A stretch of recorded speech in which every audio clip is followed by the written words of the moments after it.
Nadhani umemuuliza profesa ni baba wa aina gani. Yeye ni mama wa aina gani? Yes. Mimi ni mama mkali. Mtu wangu anasema anaonyesha. Mimi ni mama mkali. Na nadhani nimeirithi kutoka kwa mamangu. Lakini sasa hivi mamangu ndo ananiambia Sofia, usiwe hivi kwa watoto. Jitahidi ubalance. Lakini anambia mama, wewe ulikuwa hivi.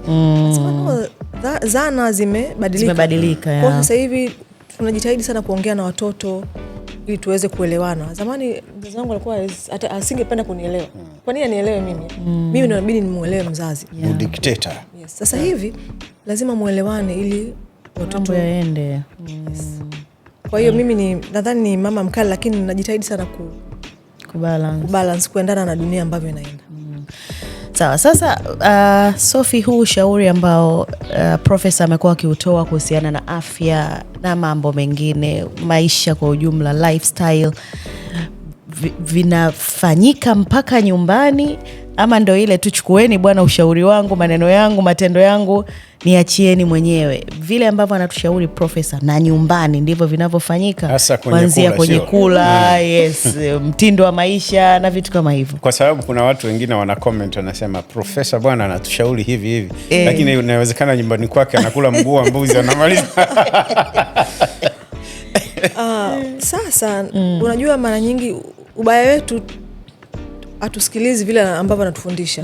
Unajua watu wengi wakisikiliza masomo ya prof wanahisi kwamba yani prof hali kabisa kitu chochote, yani hivi vitu. Lakini mimi mafunzo yake yanatufundisha kula kwa kiasi. Yes.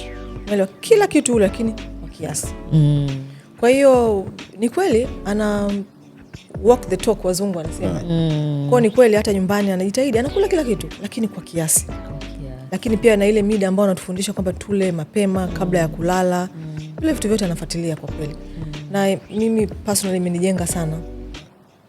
Nimekuwa very conscious kwenye mambo ya chakula. Japokuwa mimi watu wengi wanaonifahamu umbo langu hivi, lakini unakuta kuna miaka ukifika maumbile yanaanza kubadilika. Lakini the minute nimefikisha miaka 40 nimekuwa very conscious kwenye chakula. Kwa nadhani hata mwili wangu umejitahidi kutokubadilika. Kuna kipindi anakuona unaweka siyo wali umejaa kidogo hivi anakuambia mke wangu hii hapana. Anakukumbusha, anakuambia yani kabisa hii si sawa. Ndugu yangu, so uende ujanani, unakuwa jitahidi ubadilike. Ya kwa mfano kitu ambacho naweza nikashare ni sukari. Yani katika vitu ambavyo nimeweza nikukata sugar. Kabisa ile sukari ya kwa kwenye chai. Nimejitahidi sana na ni kitu ambacho amenifundisha. Na ukiangalia hata haya maradhi mengi wanasema yanatokana na sukari. Of course sukari napata kwenye vitu vingine, lakini ile sukari ya mwenyewe kuchukua na kuweka kwenye chai. Kuna kipindi kulikuwa na mgonjwa pale JKCI. Akawa amemwambia sasa kuanzia sasa utakiwi kula nyama. Kate kabisa. Ikuwa kama saa 6 usiku alikuwa ananiambia profesa.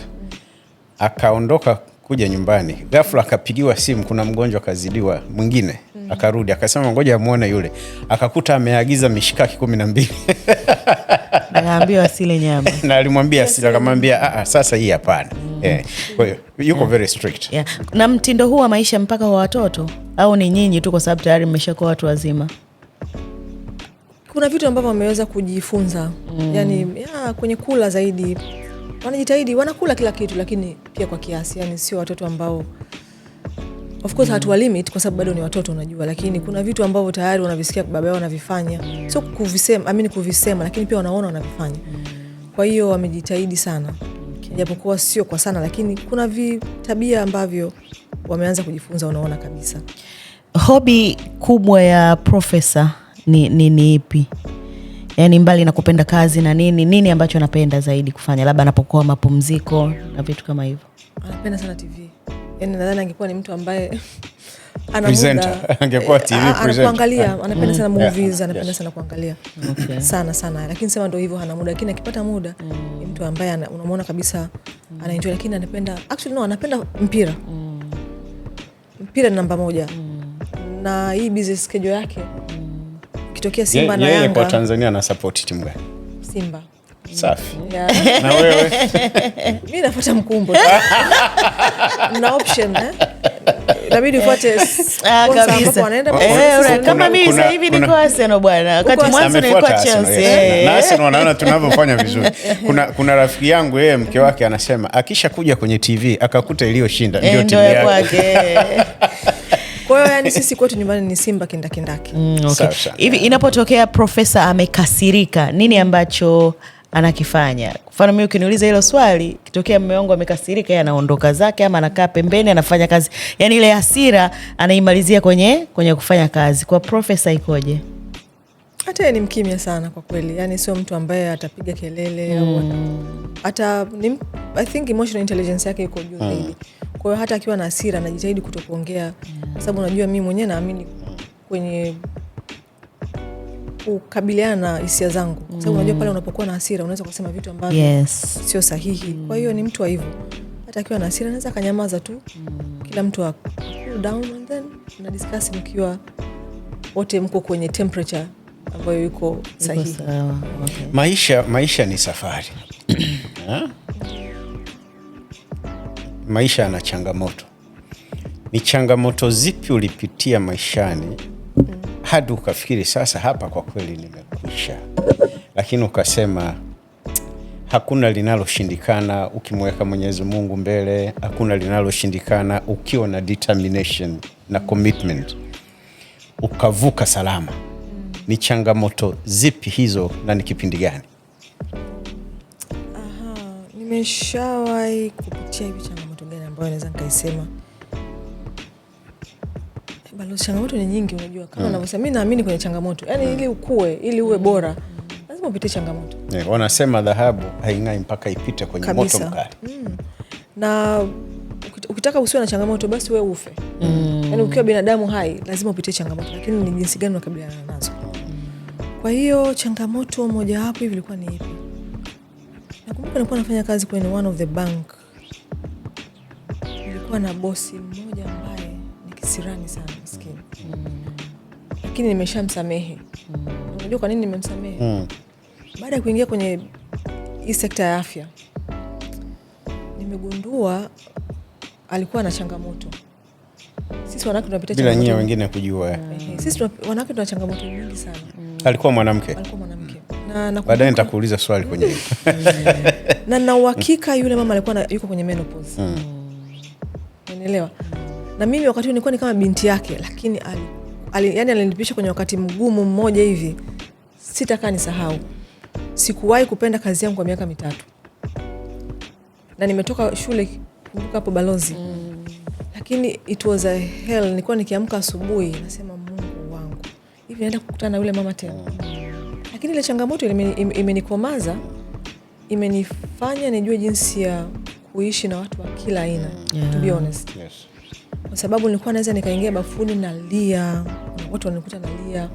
Unakuta kuna mama wengine wanasema no Sofia vumilia tu, ndio changamoto za kazi. Kwa hiyo ilinijenga kupita kiasi. Lakini baadaye nimekuwa sasa. Na sasa hivi niko kwenye afya. Na sasa hivi nadhani naelekea huko pia. Unaona vitu kwamba unaona huyu mtu alikuwa anapitia kitu fulani wakati mgumu. Kwa hiyo nyinyi hamkujua. Hatukujua. Na hivi ni vitu ambavyo vipo sana, na ndio maana wanawake wengi tunalaumiwa. Sisi unakuta wanawake hatuna roho mbaya, tuna hasira, lakini ni vitu ambavyo hatuvijui na ni vizuri sana. Inapita ndani ya transformation ya mwili. Kwa ni vizuri sana wanawake wakapata hii elimu ya mabadiliko ya miili yetu, kwa sababu itatusaidia sana. Sasa hapo umezungumza kitu ambacho katika mafundisho yangu mengi huwa nasema kwamba unapokuwa kiongozi usiwe chanzo cha watumishi waliopo chini yako kulia. Na ndio maana nikakuuliza bosi alikuwa mwanamke. Hii inaoana vipi na ule msemo kwamba adui ya mwanamke ni mwanamke? Unajua, ndio maana mimi saa nyingine natetea sana. Lakini unatetea kwa sababu unakuta watu wengine hawaelewi. Inawezekana huu msemo umetokana na hilo. Kwa sababu kiukweli Balozi, hii changamoto ya menopause sio ya kawaida. Kwa mtu ambaye haelewi, unaweza ukamwona yule mwanamke ni adui kweli. Lakini kama unaelewa, una uwezo wa usichukulie personal. Ikapita. Kwa hiyo kujibu swali lako, hii changamoto ya menopause kweli inaweza ikawa imezalisha pia huu msemo wa adui wa mwanamke mwenzio ni mwanamke. Sasa hapo tunasaidiana vipi Sophie? Kwa sababu inawezekana kweli pengine mtu anampitisha mtu katika changamoto ambazo yeye wala hajui kama anampitisha.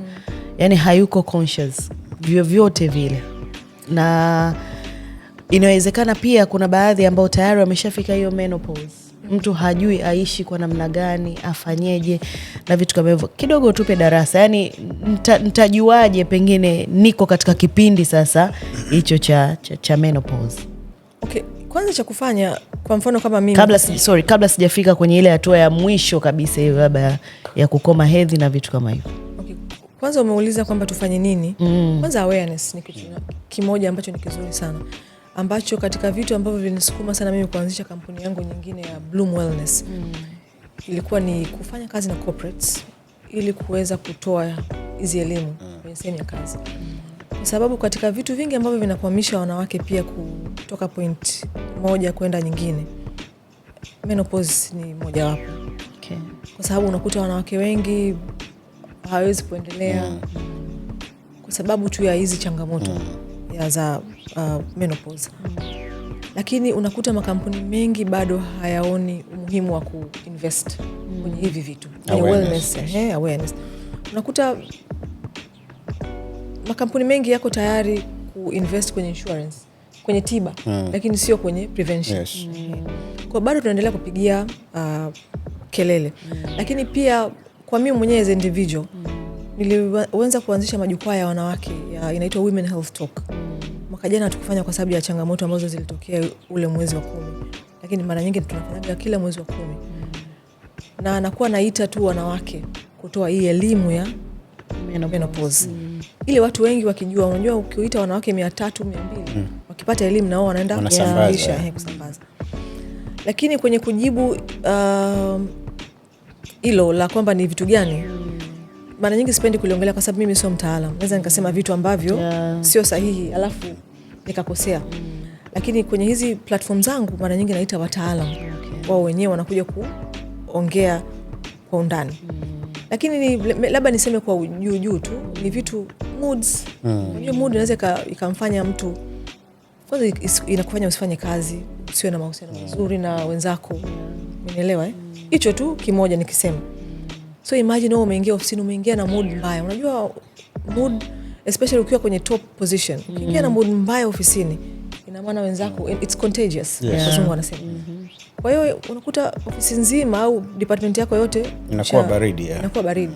Lakini ukiwa umeingia na good energy, positive energy, it means the department will pick your energy.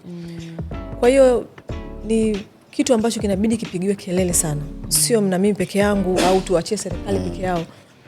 Kila mmoja kwa nafasi yake na wale wataalamu. Na ndio maana mimi najitahidi kutengeneza majukwaa, kuita wataalamu watumie ile jukwaa kupeleka ujumbe duniani. Okay. Hivi ni Sophie, profesa ana kilo ngapi? Hilo sitakujibu. Lakini anazo nzuri za kutosha. Sawa. Sote tumezoea vitambi.